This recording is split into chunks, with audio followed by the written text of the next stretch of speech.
There you go. And today we have the strawberry there. I don't have all of my plushes in my bed, but I always bring one so it doesn't look empty, that space. So today we have the strawberry. I don't know if I have put it in a video, but we have the strawberry, so we have two today. Hopefully it makes you smile for a bit.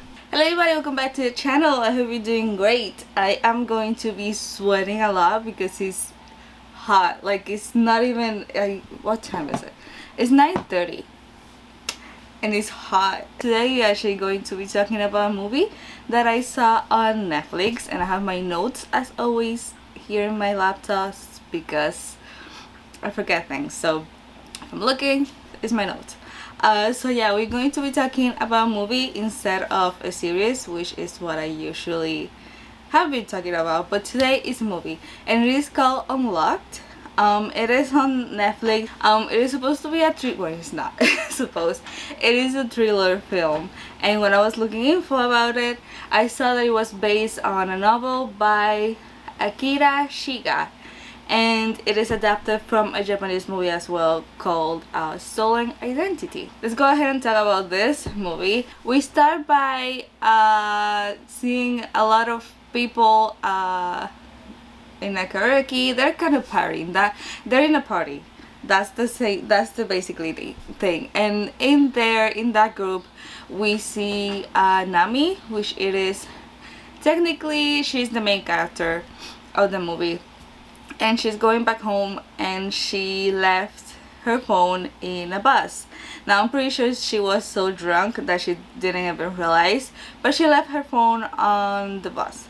Then we meet Jun Young, and he is the one that actually have Nami's phone. But a friend of her is calling her, and when he answers, the friend is like talking, and instead of him answering, he uses a female voice record basically to answer the friend and be like, yeah, I found this friend on the bus, you can tell your friend to call me so we can meet and I can give it to her, this and that. Then her friend, the one that called, which she's called Eunju, she actually goes to Nami's place, and she's kind of teasing her about the phone because she cannot find it. And then she's like, hey, I call a girl has it, you can call her. So when she calls to her phone again, he is the one with the phone, but he's using that recording voice of a woman to answer. So they end up saying like, oh yeah, let's meet in this cafe.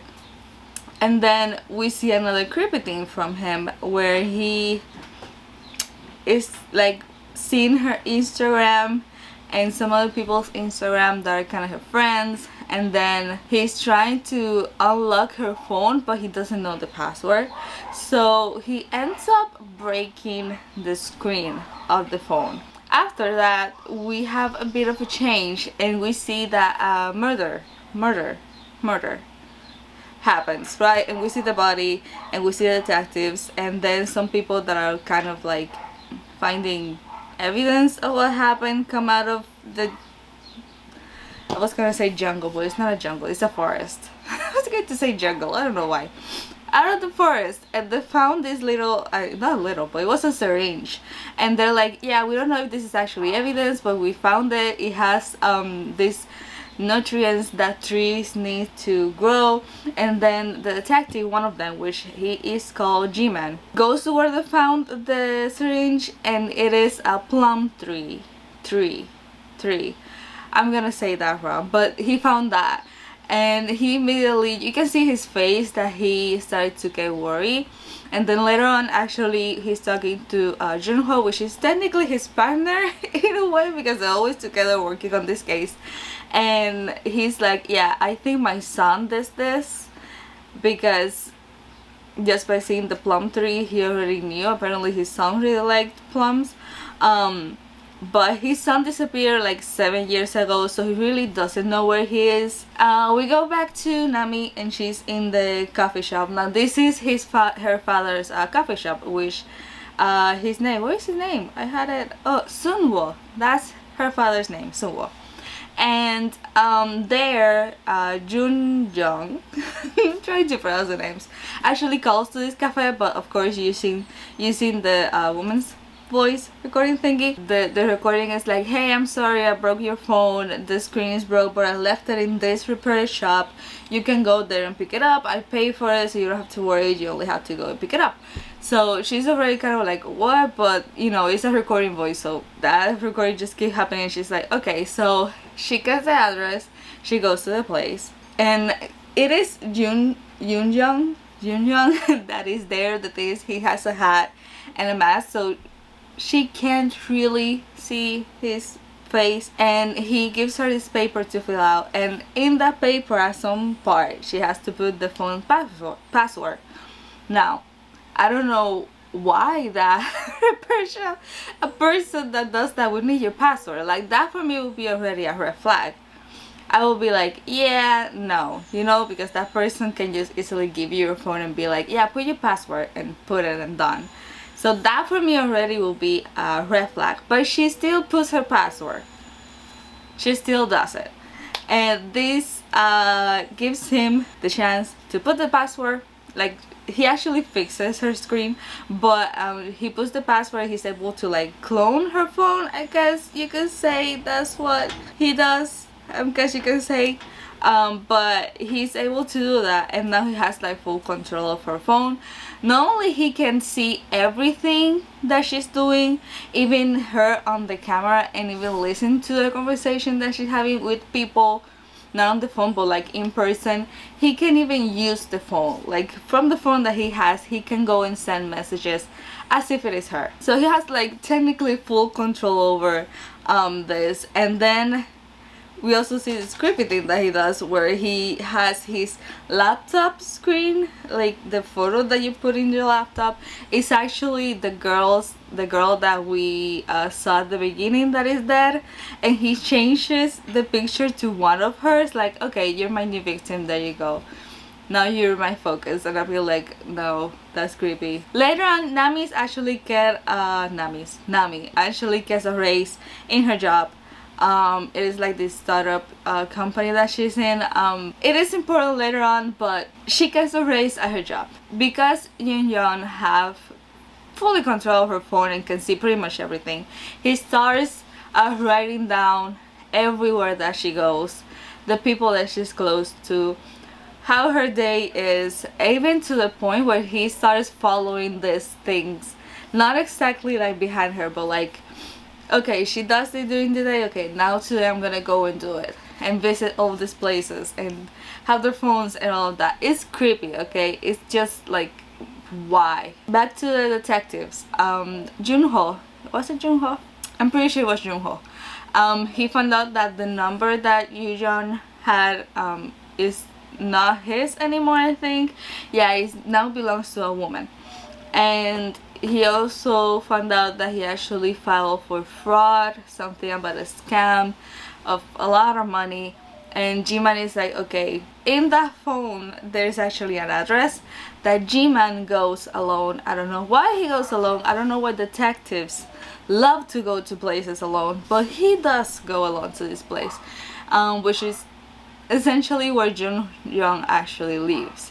Now he gets in the place, right, and he's kind of looking around, and Yoon Jung actually goes there, but he doesn't open the door because he sees a piece of red string on the floor, and that gives him like, oh, there's somebody in my house. He doesn't go in because he puts that piece of like red string on top of the door, so he knows that if somebody actually comes in, that will fall, and then he will know that somebody is on his apartment.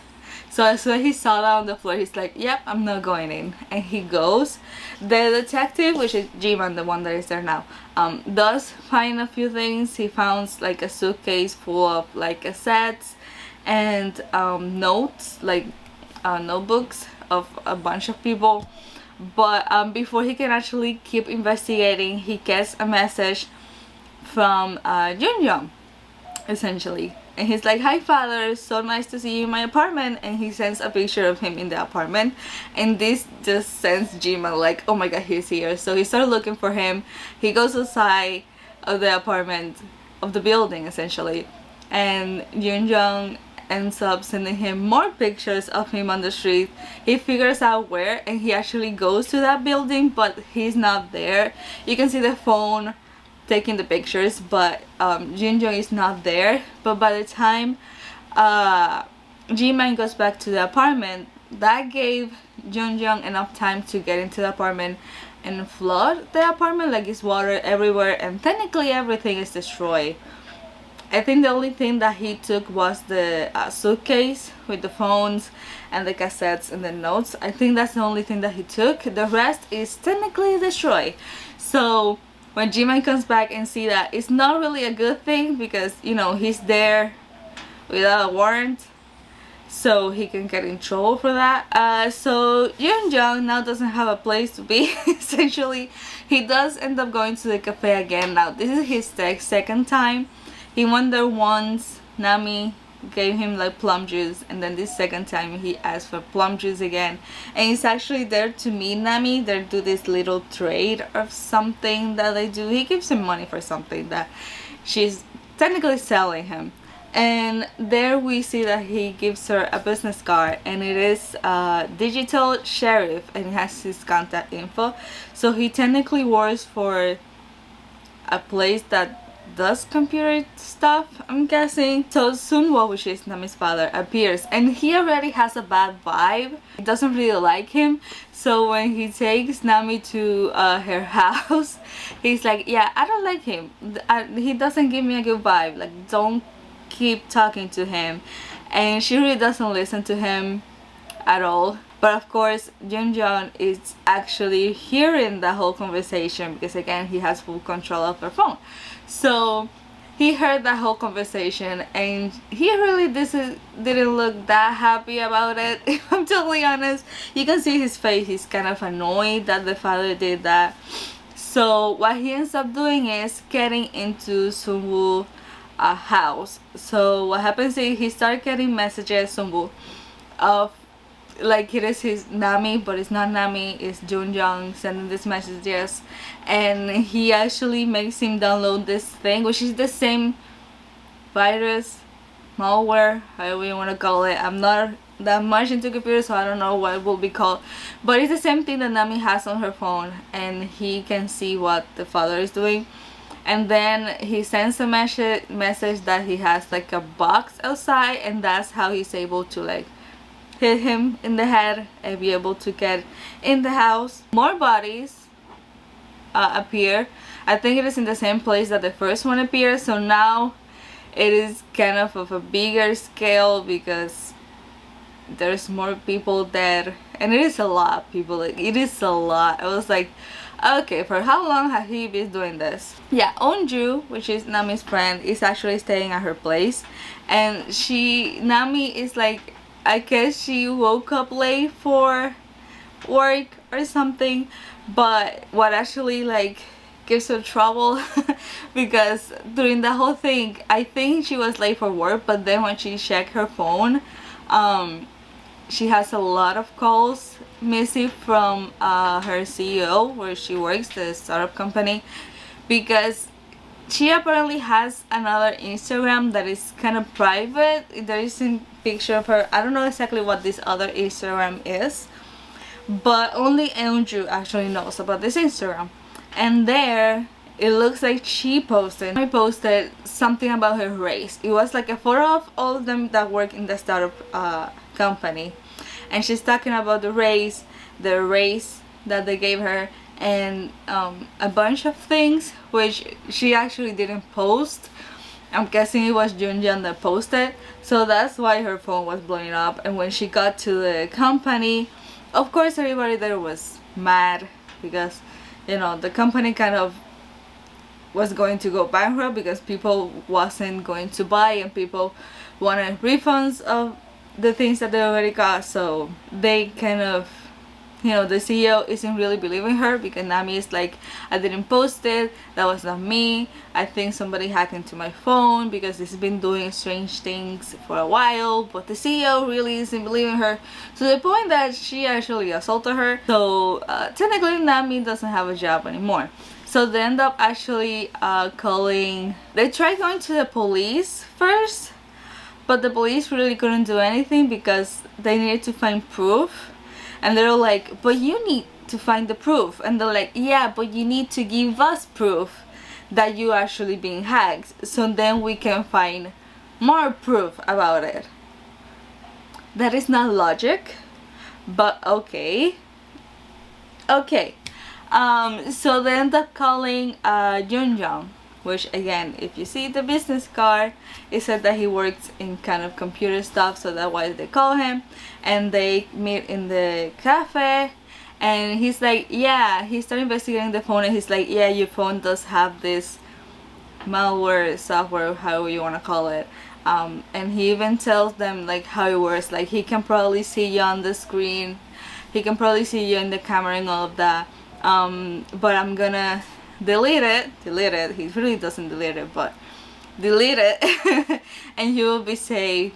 I will keep working on this to figure out how he installed it, how it works, whatever. But then when Nami goes outside, when he's outside, like he's leaving, leaving, he really doesn't leave, but leave.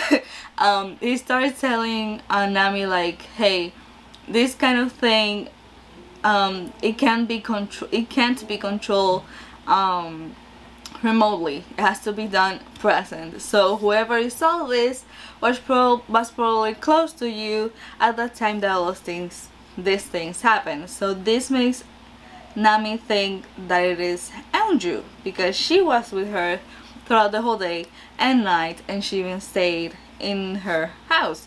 So of course Nami starts asking questions to Eunju when she goes back inside the cafe, and Eunju it clicks to her like, are you actually thinking that I did it? And she's like, no, but I need you to tell me that you didn't do it. And of course Eunju is kind of pissed and sad about this, because like, I'm your best friend and you think I did this to you, there's no reason. Essentially, she's the only one that knows about the other Instagram, so that's probably another reason why Nami thought it was her. But this kind of breaks the friendship, and Eunju kind of goes and leave her alone. So Junjun so far has been able to have full control of the father and break that friendship in what, a couple of days, because I don't think it's been that long since all of this, so it has been probably a couple of days by this point. So Jiman and Junho, the detectives, end up going to the repair shop that we saw at the beginning that Nami went because her phone was there, and it is flooded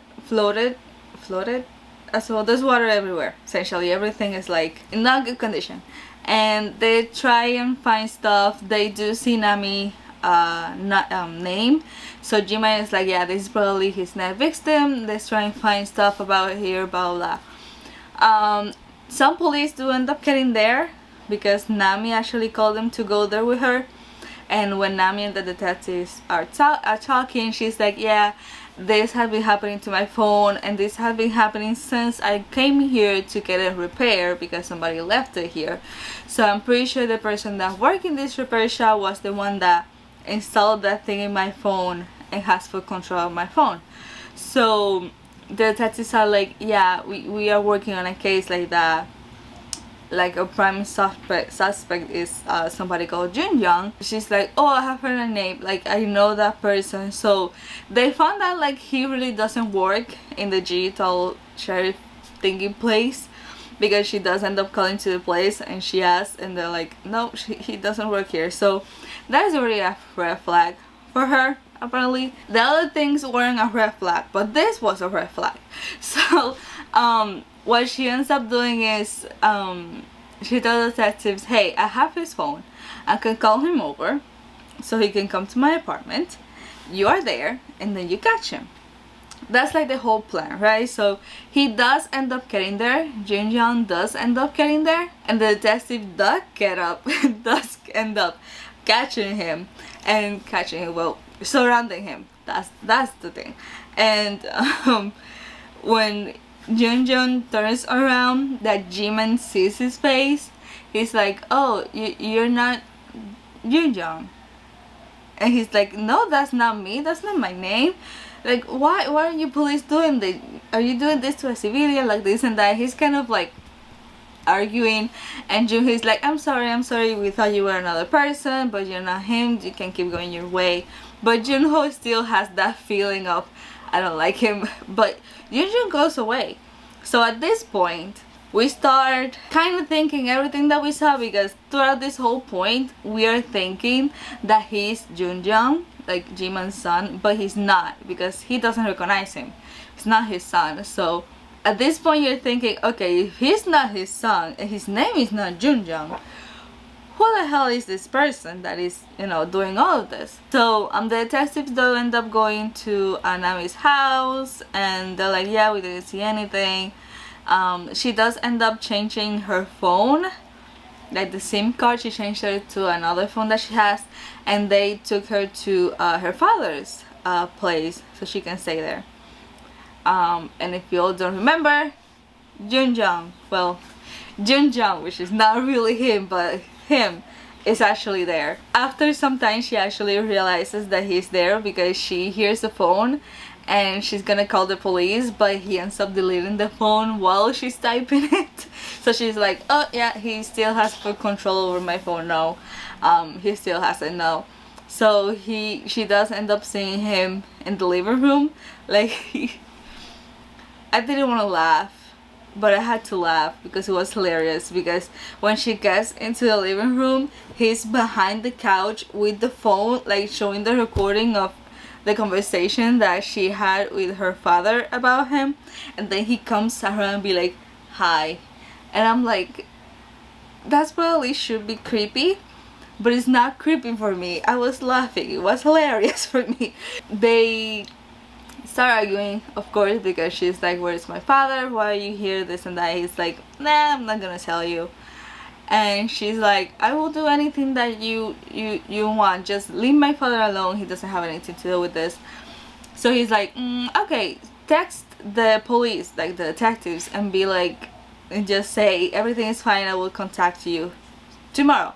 So she does that, and then she's like, okay, where's my father? And he's like, I'm not gonna tell you, I need the bathroom, I need to pee.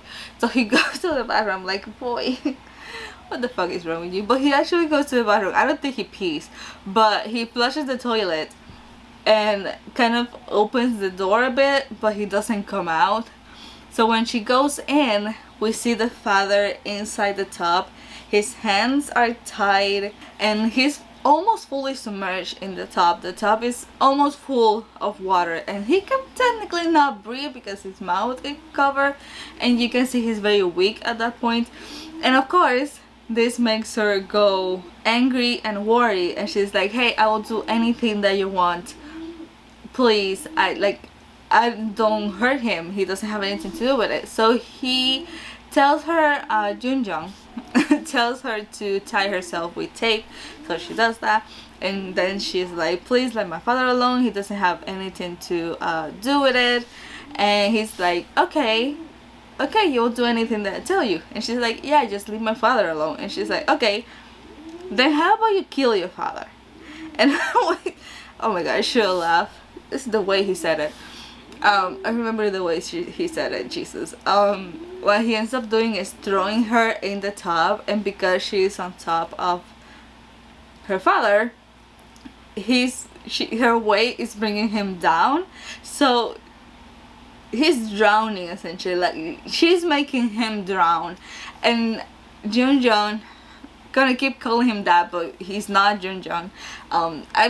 You know what, I'm gonna say the killer, because that is not his name. We already know it's not his name, so let's say the killer. The killer is on top, like looking and smiling, and even took a picture of her like that. And he even puts the picture as his screensaver on the phone. And boy, can you be any more creepy? But yeah, after that, we are led to believe that, you know, the father is dead and all of that. So the killer goes to the living room and he changes the screen and this and that. And then he decided to pick up the card that the detective gave her when they dropped her out in the house. And when he opened it, we realized that she actually wrote something in the card that it says, no tests, just calls. And if you remember, she actually tested them like he wanted to. So that probably rescinded the a police to their house.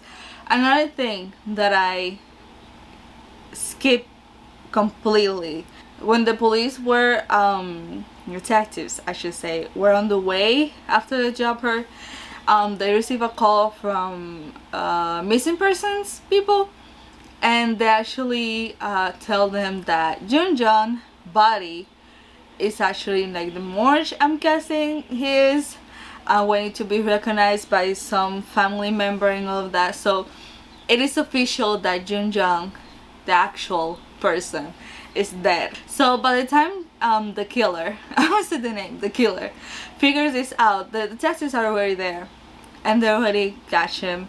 Junho ends up going to the bathroom, getting Nami out of the tub, getting the father out of the tub, and performing CPR on the father to try to revive him because again he's drowned.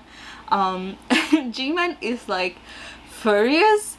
He takes the killer to the living room and puts the handcuffs on him, and he's hitting him. It's a miracle he's not dead by how many times G-Man has hitting him, and he's like, where is my son? Like, where is he? What did you do to him? The killer is like, I don't remember exactly what he said, but he was basically like, yeah, I followed him and I thought he could be a good killer, but he was way too good to be a killer. He had way too good of a heart, so he couldn't, and I had to kill him, you know. And the killer is like, yeah, so I did that and I took his identity. So he started living, since he killed Ju-young, he started living like him. That's why he used his name, that's why he drank the plum juice and all that stuff. So of course G-Man is like, but where is my son? The killer ends up looking at the suitcase that he had with him, and when G-Man opens it, he finds the notebook that had everything written down about Jun. Technically he was his first victim, but everything is written down, even about G-Man, how he was a detective, he worked there, the relationship was non-existent, everything. And G-Man actually found the phone, and the screensaver of the phone was actually his son. I'm guessing dead already, or almost about to be dead. So G-Man is about to kill the killer. Like, the gun is literally in the head, like, I'm gonna kill you. But he kind of can't bring himself to kill him for some goddamn reason that I don't know why. So who ends up killing him is Nami. Nami kind of wakes up from the trance that she's still in the bathroom, and she takes Jinho's gun, goes to the living room and shot the killer. And I was like, okay, that's a badass move. The tattoo cannot kill him, but she can. Okay, perfect. So he's dead. Not really. He's hurt. He looks like he's dead, but he's not dead. At the end of everything, the father does survive. Sunwoo is alive. They're able to revive him. And then the movie ends with a lot of articles coming out about the killer. Now they don't tell you who he is, but there are articles about him and how he killed these people. He's not dead. I think they say he's in a coma in the hospital, so they're waiting for him to wake up to be able to like know what happened and all of this victim and why he killed them and all of that. And then we see Nami that is on the cafe, the coffee shop that the father has, and somebody's like trying to take a picture of her because the second Instagram that she had became popular or something, and people already knew that it was her. And there is a person that is trying to take a picture of her, and when he's about to snap the picture, she looks at the camera and poof, that's all. That's how the movie ends. Did it look that it was a lot? Yes. I explained it like very quickly. If you feel that that was just like whiplash of everything just thrown at you, that's technically how it feels when you watch the movie. Everything is thrown at you. They don't let you breathe. Now, the reason why I saw this movie, it was because a lot of people were talking about it. A lot of people were like, this movie is good, this one is Netflix, Colin Lag is very good, the topic and everything is good, they did it great, and a lot of people are actually liking it, talking about it. So I was like, okay, let's see how it is. Now, I don't hate the movie, okay? I actually did enjoy watching it. It's just not my favorite movie that I have watched. I think so far my favorite movie that I have watched on Netflix, specifically Korean, is called Forgotten. If you ever have a chance to watch that movie, I would highly suggest it. I love it. It is like a thriller movie. It is a thriller movie as well, but it is like another level thriller movie compared to Unlocked, and it is so good. It is one of those movies that I cannot make a video about it, because the less you know about the movie, the better it is. If you know everything about the movie, like I make a video and I tell you everything, the whole thing just, you will not enjoy it. You need to go and watch Forgotten knowing absolutely nothing. So I will suggest you go watch that one. It is so good. If I compared Unlocked to that one, I still prefer Forgotten. Something about it didn't give me thrill. It's just, when I think of thrill, I think of you seeing a movie, thinking about how it's going to end already, be like, yeah, this is what's going to happen, this is the person, and then they throw you this curveball and you're like, oh wait, no. So you start thinking everything and be like, wait, but this, you know, when I think of thriller, I think of something like that.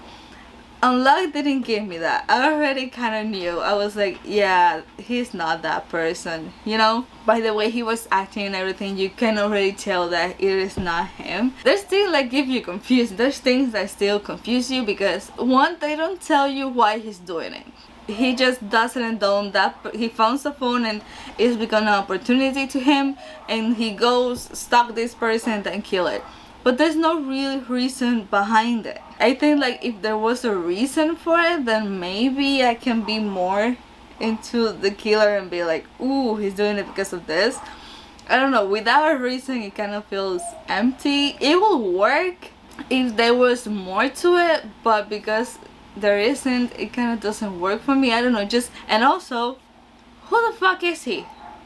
We already knew halfway through the movie, when the detectives like saw him, that it's not Junjang, but they don't tell you who he is whatsoever. The only thing that I can think of why they did that is to kind of keep with the theme of identities, and being like, a person can know this much about you to the point that they can become you without you knowing. Also the syringe thing with the 3 nutrients and stuff, it was him as well, the killer, trying to make it seem like it was Junjang, but again, they don't really explain to you why. The only thing that I can think of was to taunt, like make Jimin believe more that it was his son. That's the only thing that I can think of why he did that. I don't hate the movie. I like it. It's not my favorite. I could watch it again, maybe. Actually, I don't, maybe, but it's not the favorite. Again, Forgotten. Go watch that one. It's so good. But I don't hate this one. I do like the message that I wanted to come across. I feel like they could have done a little bit more about it, but it was fine. I think the message still got across. I feel like if they overdid it with the characters and everything, maybe the message could have been lost. So maybe that's another reason why they made it this simple. It didn't do so many whistles to it to make it more complicated. You can go ahead and watch it. It's entertaining. You can go and watch it. It is kind of, you see and you're like, yeah, it makes you want to like be more careful with your phone and making sure that you always have it. So if you like this type of movies, this is a good one to also watch. So yeah, that's everything. Hopefully this video is not as long as the other ones. It is a movie, so I don't think so, but you never know. So I'm gonna leave this here. I still hope that you enjoy this video, even though it was a movie.